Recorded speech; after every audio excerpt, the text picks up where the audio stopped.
Hello, snakes. My name is Dante, and today it's Podcast Tuesday once again.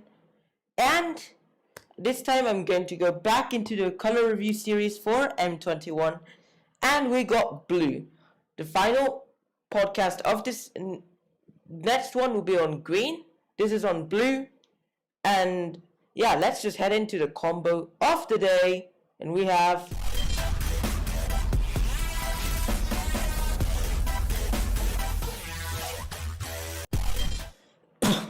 We have Peregrine Drake, Nim Deathmantle, plus Altar of Dementia to get infinite mana and infinite mill. So how this works is you have the Peregrine Drake and the Nim Deathmantle, Altar of Dementia. So you get Nim Deathmantle on turn 2, or Altar of Dementia on turn 2, I don't know. Turn 3 you just get the other one out. You just have to wait turn 4. You can equip Nim Deathmantle into anything you've dropped on turn 1 if you want to, but it's optional. Turn 5, you get Peregrine Drake. Play it, untap the 5 lands. Float 5 mana. Sacrifice Altar of Dementia, mill the opponent for 2. Then, since one of your non-token creatures, since a non-token creature went into your graveyard or battlefield, aka Peregrine Drake, you can pay the 4 mana, get Peregrine Drake back. You have 1 mana floating, and now you can untap all your lands again to get infinite mana and infinitely mill one opponent. So yeah, and infinitely mill an opponent. It's really good, and yeah, I like this combo. It's so good. It's so good. Yeah, I like it. Let's just go into our number 10 card.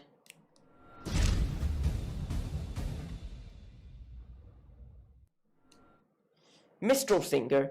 So this is actually kind of underrated in Sealed. It is a 3 mana 2/2 flying prowess.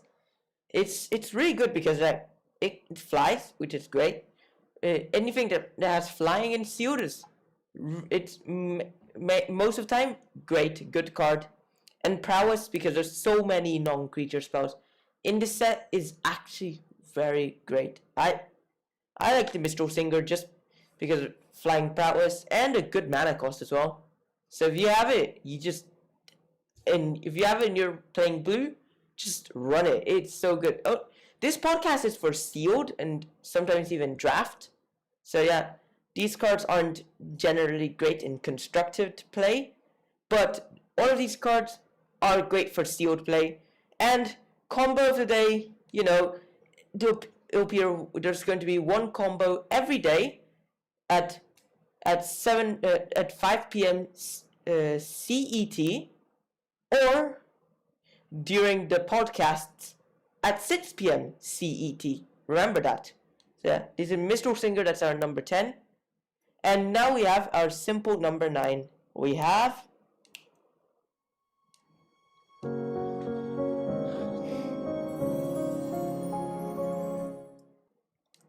Teferi's Tutelage. Is a 3 mana enchantment. When to battlefield, loot. When draw a card, try opponent mills 2. So this is so great because it can easily just mill the other players, and if partnered with Peer into the Abyss in the Sealed, this can get into destructive levels, man. This is so great. Like, you can just it will loot you 1, which is great, and you can start erasing the opponent's deck. It's so great. There's not many graveyard recursion in this set, so this card is really great. And you can just erase their deck, make them mill 2x2, and this can be your bomb. Since decks only have 40 cards in it, the only thing you need to do is just draw 20 cards with this deck. While you have this card, only to do it. And it's simple how you can just when you get this down on turn 3 and you instantly loot with this. Also, the opponent will have drawn 3 cards already, plus 7 cards from starting hand. You also did it. So when it gets to turn 3, okay, you have 30 cards left in the deck. So does the opponent. You loot 1. That's 29 cards left, and the opponent just mills 2. So that's 28. So you only need to draw 15 cards with this card, and you probably win this. 15 cards, and there's already one for you. The opponent might actually draw extra cards, and this will make it easier. So at least 14 turns it will take you from turn 3. So if this card, you assure your victory at turn 17, unless if they destroy it, which there's not much. Which in game 1, I can tell you, it is very likely you're going to assure your victory in turn 17, which is kind of late, I guess, for sealed, but it still is kind of great. You can erase all of your opponent's removal and stuff with this. I like it. It's always good to have one in the deck at least. Let's just go into our golden number 8.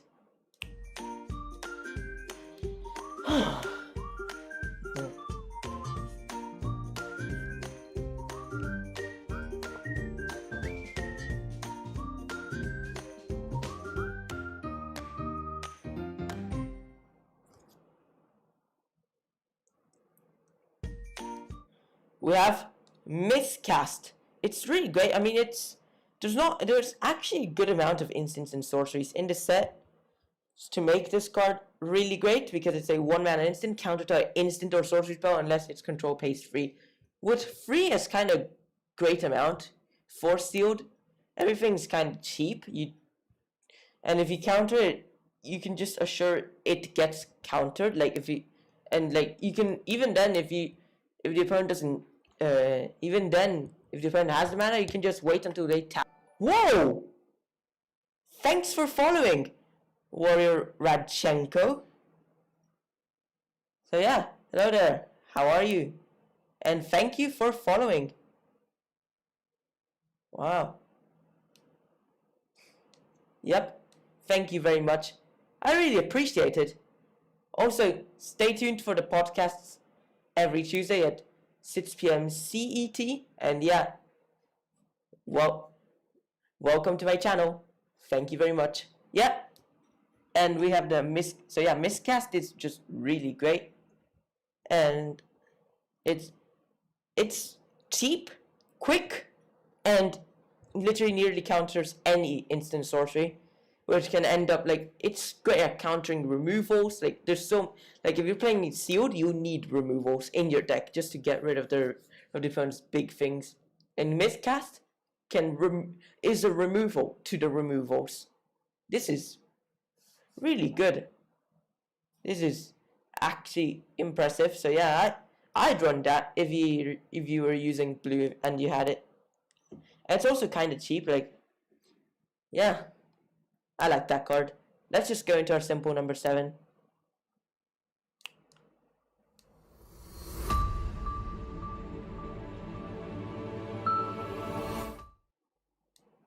We have the Lofty Denial.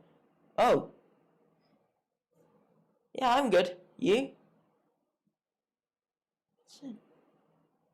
Okay. Yeah, hi. How are you? I'm good. So we have the Lofty Denial, which is really great because it's a 2-mana instant that counters a spell unless its control pays 1. But if you control a flying creature, which there are a good amount in this set. Whoa! Thanks for following, Mr. Cookie Bro 100. Hello there. Whoa! Wow. Thank you for the free follows. Wow.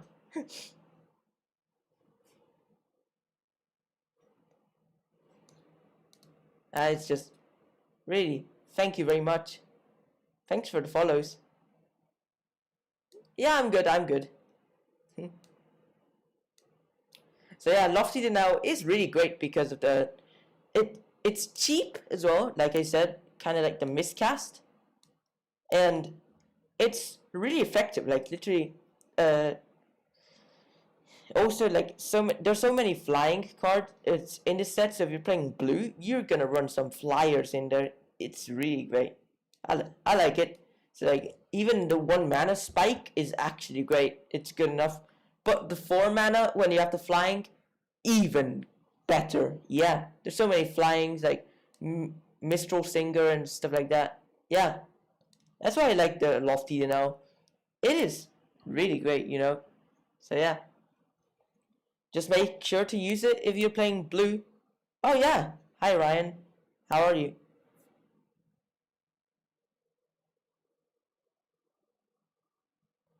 So yeah,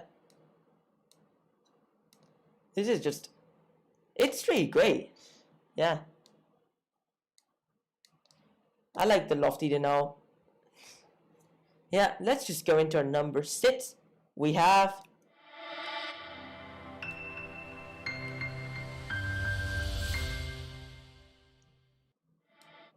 the Library Larcenist. It's really great. It's 3 mana, 1/2 Merfolk Rogue. Whenever attacks, draw a card.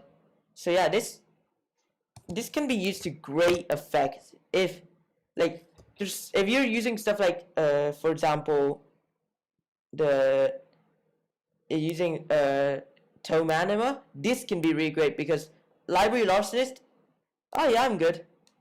So yeah, Library Larcenist alongside the Tome Anima can be really great because that will guarantee you the second card every turn for Tome Anima, which is also in the set in the same color, and could be used to make it unblockable easily. Oh, not just that, this actually grants you extra card advantage because that is just really great.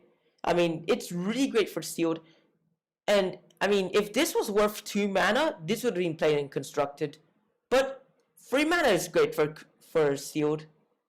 So yeah, this also works great with the Teferi's tutelage. So yeah, you can just speed it up and do extra mill, extra effectiveness. Yep. There we go. Let's just go into our card number 5. We have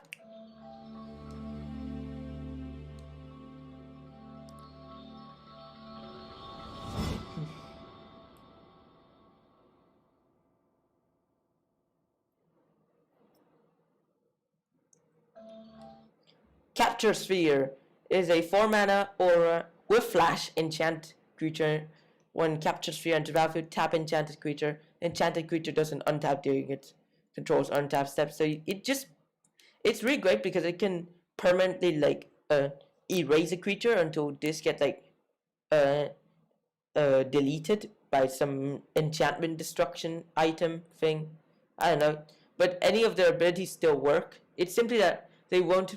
They'll probably not be able to attack or block, nor they can use their tap abilities because yeah, they're captured in the sphere, which literally taps them down forever. Literally, it's like it. This basically like taps it until the capture sphere is gone, and like, and it's really great. I like this card. It's like it's it's so great because like because they can stop the opponent's big thing, and like it's and it can just and with the capture sphere, and like it's so good, man. It's every removal is great. It's not really great as a removal in general, but every removal is great for sealed. Like blue doesn't generally have much removals, but capture sphere is great removal for blue. Exactly. Oh, I'm from Spain. Hmm. Yeah, thanks for asking. Yeah, it's really great. I can tell you, Capture Sphere is just a really great card. So, yep, let's just go in to our number 4.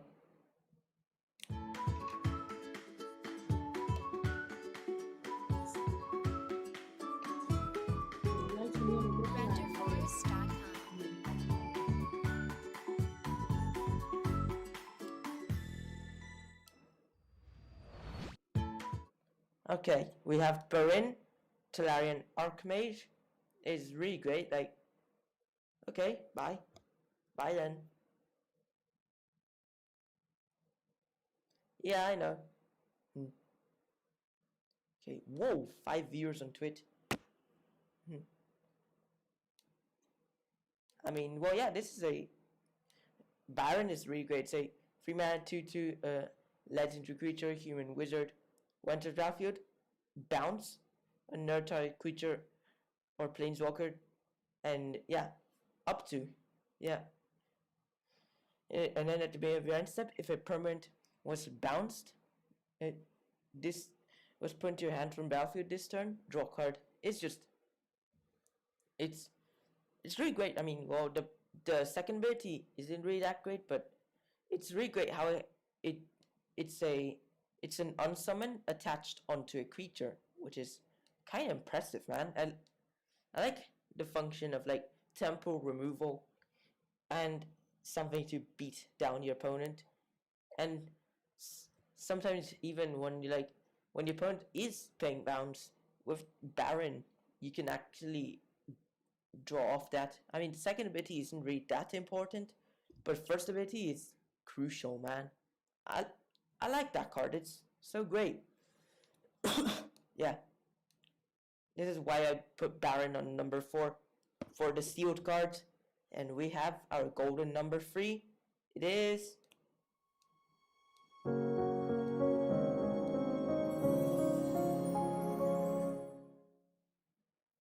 yeah, remember to do that if you haven't already. So yeah, we have the Waker of Waves, which is a 7 mana 7/7 whale with creatures your opponent control get -1/-0, and you can do 2 mana, discard it, look at top 2 cards of your library, put one to hand and the other into graveyard. It's kind of like a super cycling, because instead of drawing one, you look at 2, take one and discard the other one. Yeah.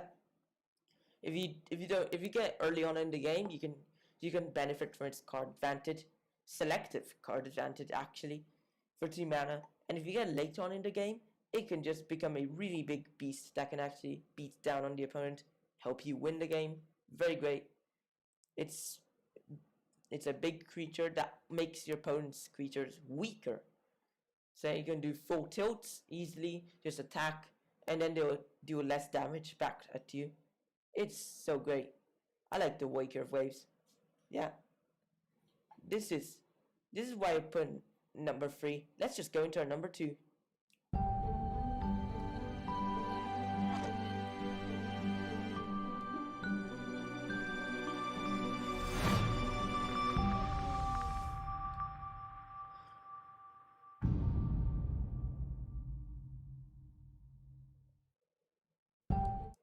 We have Teferi, Master of Time, 4 mana, free loyalty, legendary planeswalker. Teferi.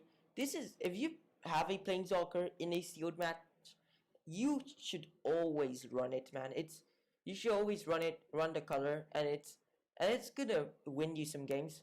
But I put this only number 2 because it's not because I mean it's not really it's not really that effective. I mean, it can win you the game, yes, but I mean, there's cards that are greater for sealed that can actually like win you a moment, or like get rid of something big from the opponent. But like this, at later stage of the game, you can actually win the game with Teferi, Master of Time, 4 mana, free loyalty, legendary planeswalker Teferi, and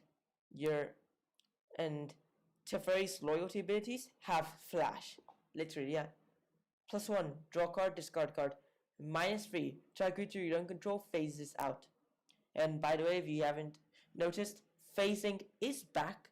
And what phasing does is that you treat when a permanent that phases out is treated as though it doesn't exist. And then when a permanent that is phased out will phase back in its controller's next turn. I mean, not necessarily, because there's a card called Oubliette that has been errated to actually mention phasing. Like, it phases out until Oubliette leaves the battlefield, and not phases out. Like, Oubliette was so complicated back then, and it was like one of these really great cards. But then they changed it now, and it's even better, man. You can now erase a commander until Oubliette gets removed. It's so great. Like, Oubliette now has been buffed and it's gonna get reprinted once and for all. Finally, this is like one of those very rare cards that was never reprinted but wasn't part of the reserve list, and it's finally getting reprinted, man. And -10, take 2 extra turns, which can buy you a bit of time just to help yourself like win, like take down the opponent, just win off the match, or even sometimes buy you enough time just to eliminate an opponent's creature, yeah, if you're in the losing stage. But I mean, if you have Teferi out, they'll probably attack Teferi, but we still have a number 1, and it is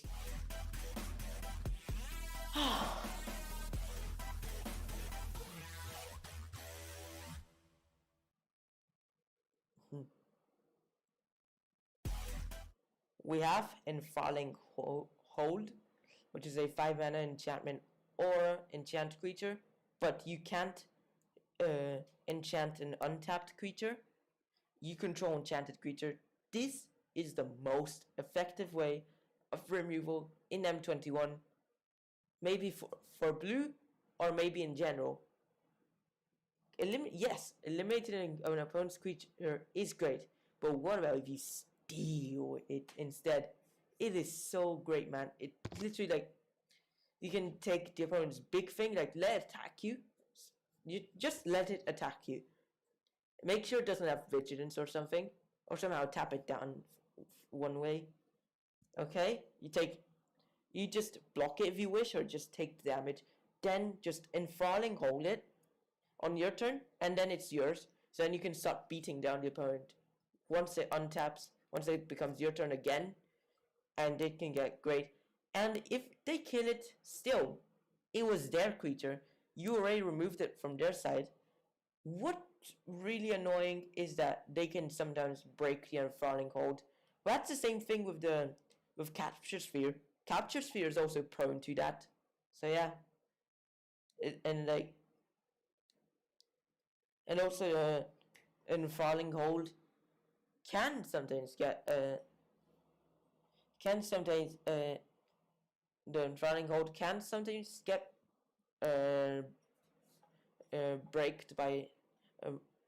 broken by enchantment removal, but in most cases scenario, you're gonna steal the creature, and even then, in most cases scenario, is after that is that it dies.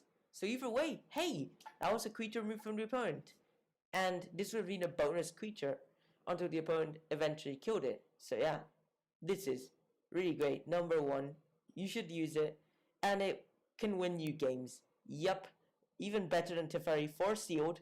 Yeah, only for sealed. Constructed play, no. There's better cards like Mind Control, Control Magic. Yep. So yeah, congratulations. You've reached the end of the podcast.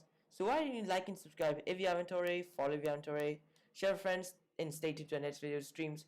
Podcast live every Tuesday at 6 p.m. CET, and a combo will be uploaded every non-Tuesday day at 5 p.m. CET.